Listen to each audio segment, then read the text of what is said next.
আপনি কি জানেন এই মহাবিশ্বে আমরা যা কিছু দেখি এই সব কিছু আসলে মহাবিশ্বের মাত্র 5%? কি শুনে অবাক হচ্ছেন? অবাক হলেও সত্যি।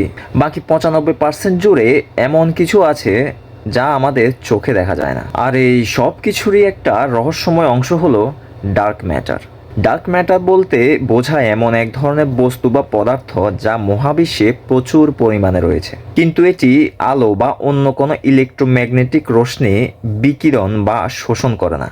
তাই সরাসরি এই ডার্ক ম্যাটারকে দেখা যায় না, এমনকি সাধারণ টেলিস্কোপেও এটি দেখা যায় না। তবে এর অস্তিত্ব বোঝা যায় মহাবিশ্বের বিভিন্ন বস্তুর গতি ও গঠন বিশ্লেষণ করে।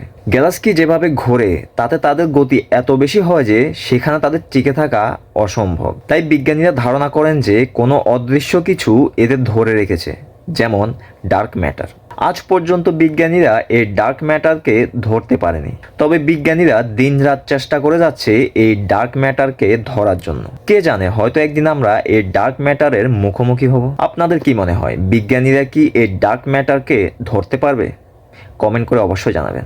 ধন্যবাদ।